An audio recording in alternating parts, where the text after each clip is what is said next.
This is the Underground Music Coalition podcast with James, HMFIC at the UMC. We're back again for part 2 of the UMC podcast. We're back after a lengthy hiatus. We're getting things back on the go to promote some of the bands that are playing Badgerfest this year up in Manchester on September the 30th. So today we've got Jon from Beyond Salvation. He's come down to see us to have a little chat about the band and what they've been up to and where they're going with it. So Jon, welcome. How you doing? Hello mate, I'm very well, thank you. Cheers for having us. Excellent. Right, so we're going to kick things straight off, get to business. So first question is probably one you've been asked a ton of times before, but so when and how did the band start? Were you like a founding member or did you come in later on? Yeah, no, I came in later on. Sim, our drummer, Martin, the guitarist, they got started about 3 years ago or something.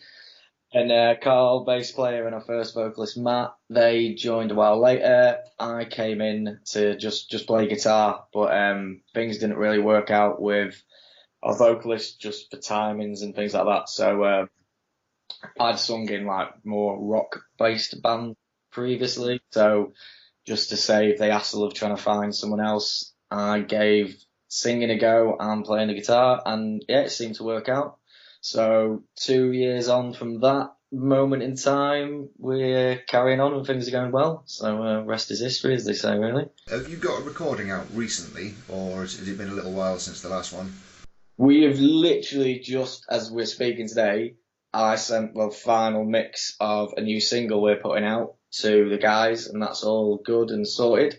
So we're putting out a song in the next couple of weeks. That's gone really well. It's called Betrayer. Yeah, we're just using it as a bit of a stopgap, really, before we get stuck into the next sort of EP or album, whatever we decide to do.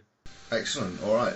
Where did you record that latest single then? Well, so far, music-wise, we've done everything ourselves. So it's a combination of my sort of mini home studio and utilising our practice rooms, Silver Lining Studios in Denton. So tracking different bits here and there. And then, I've just been mixing it and mastering it and doing all the artwork ourselves. So 100% DIY project then, basically. Yeah, it's good though, because I mean, mainly I like it's good fun, but the big one is it really stops money dictating how time you spend on it and things like that. So you can keep coming back to it. I mean, sometimes it takes too long, but yeah, basically you can just take it at our own pace and get it exactly how we want it. So it's going well. No, totally. We had the lads from Obsidian on the last one, the last podcast, and they've done the same thing as well. You know, they've recorded at a couple of places in the past, but mainly just using their own home studio that they've got. I think he's got a little setup in his conservatory. I think it's the drummer who's got a little setup in the conservatory, and yeah, they just jam everything there, record that there, and it sounds really fucking good as well. Like, well, yeah, I'll be interested to see what people think of the next single. I'm pleased with it. So, well, it's amazing, isn't it? Without sounding like an old git. When I used to be in bands younger, you'd have to pay X, Y, and Z. You can do nearly everything from home now. You know, you got a half decent computer. World's your oyster. So I reckon it's time we gave the good people out in UMC land a chance to hear what you guys are about. So you've got a few tracks for us that we're going to spin today. What's the first one that you got for us? Tell us about that. Well, I think it would make sense to go with the new single. So this is it. It's The Betrayer.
Surrounding me, and the lies that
That was The Betrayer from Beyond Salvation, and we've got Jon with us today, and he's going to carry on chatting to us about the band's recording experiences and what they've got coming up for the future. As you mentioned before, your latest project, you recorded that as a combination of like home studio and at your rehearsal rooms. What was that experience like as far as the enjoyment of recording?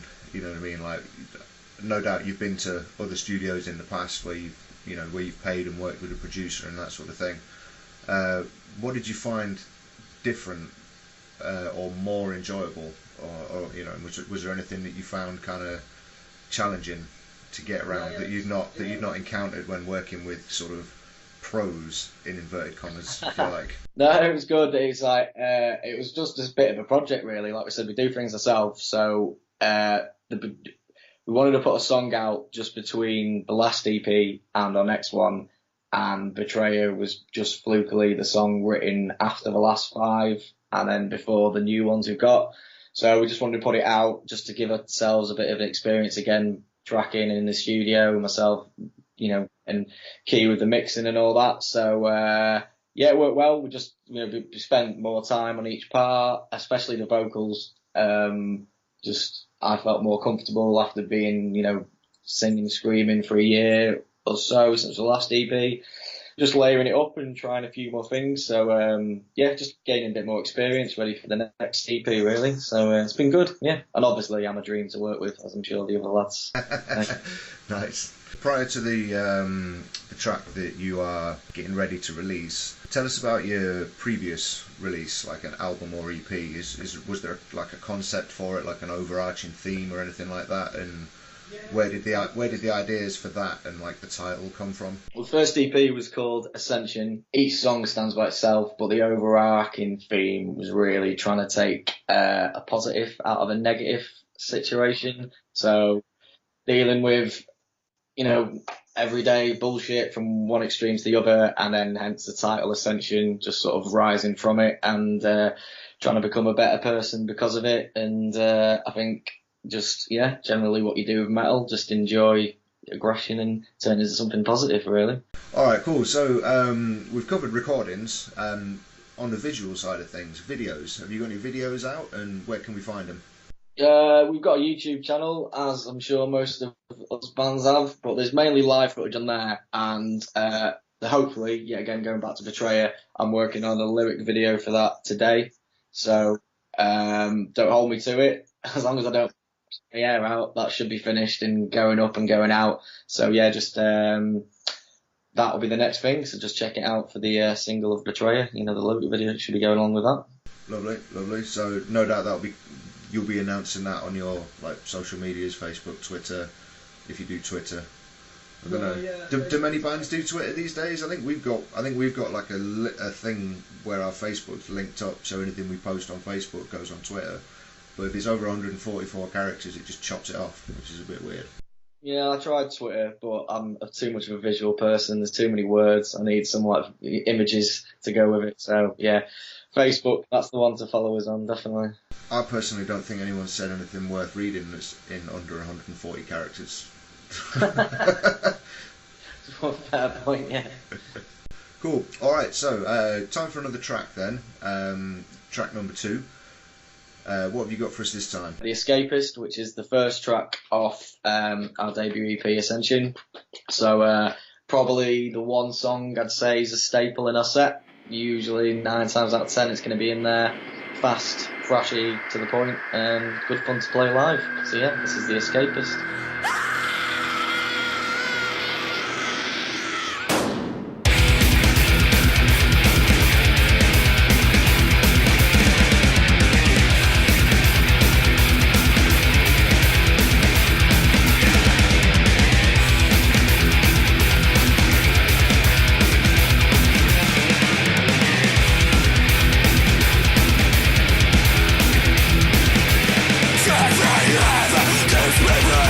This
back with Jon from Beyond Salvation, and that was The Escapist. We've got a few more questions for you before we wrap it up and play you out with the final track for the day. Let's get on to the next question, which is, been asked this a million times before, no doubt, but who are your influences? Who's kind of helped shape your sound in the course of your existence as a band? I'd mainly say the sort of classic thrash bands, really, sort of Slayer, Metallica, and then moving on to sort of your slightly more current ones of your Machine Head, Lamb of God, a bit older than them. But a big influence for us, which I would say probably a newer band, even though they've done 3 or 4 albums, Silosis, absolutely brilliant band. I think I first saw them 2010. I'm pretty sure it was the very first Mammoth Fest in Brighton. Okay. And they were playing there, and they were all like about fucking 18, 19, absolutely disgustingly talented, and they just signed to Nuclear Blast. Yeah, I mean, I'm not one for guitar noodling too much, but yeah, Josh, the main guitarist, he's something else when it comes to technicality. Really impressive stuff. But yeah, great songs, and sort of they're a good mixture of that whole thrash and death metal coming together, I think. So that's a big, we like, we're big fans of death metal and thrash metal, and get a bit of both in there and mix it up. Cool. As a band, what's kind of been the biggest achievement for yourselves so far? Putting the music out, really, has been a good one, like getting the feedback. But I mean, I don't know, for me personally, it's nothing massive, but just the Manchester scene of like the metal effect scene, obviously, is absolutely cracking, and met so many decent people, so many decent bands. But to like play some gigs, obviously nothing too big, but then have people turn up that I don't personally know and none of the other bands know, and they're coming to see us because they've either caught us at another gig or heard of us through a mate, and they're coming down and saying like, oh yeah, I'm coming to check you out. That like blew me away the couple of times it's happened. And now I know all these people, the mates, I'll have a bit of them whenever at a gig, but yeah, just to get that little notch up and have people coming down to literally just check us out for our tunes rather than I'm twisting their arm to come down and because they're my mate. Yeah, it's good to have the support from your mates and that, but they're your mates. They are kind of obliged to tell you it's good.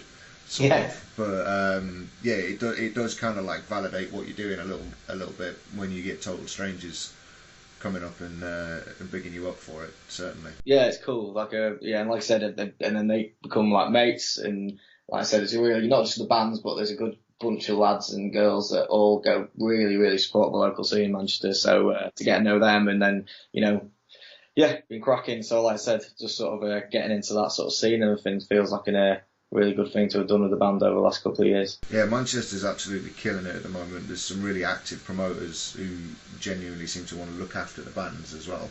Yeah, definitely. Not just trying to make a quick buck. It's you're literally sorting out the bands, getting good shows on, and they seem to have the support from the bands and like just fans as well. So it's really to be involved with. Plans for the future. Obviously, we're going to chat about gigs and whatnot coming up in a minute, but as far as sort of releases, merch, like any press that you might be doing and anything like that, have you got anything planned for the future? Well, our guitarist Martin has surprised us all last week at practice with our own brewed beer, so that was pretty fucking cool. So we've got an Ascension IPA out, limited edition of bottles, so that was, and actually surprisingly tasty, so that was quite a nice surprise as well. So we're putting that out at gigs, and then main plan, I think we've got 4 songs written at the moment, ready for the EP. We're going to hit the studio August, so it just depends on how many more songs we get done, and then when does an EP not an EP? Like if we put too many songs on it, is it then an album? So we're just sort of working out that logistical number game, and then taking it from there, really. Okay, so gigs. We've got, obviously, Badgerfest for you guys coming up in Manchester on the 30th of September. Yeah, really. You're playing with a whole host of other awesome metal bands. The lineup is looking very fucking good, I must say. It is ridiculous. I mean, I've been doing the helping Badger out with the artwork and the posters.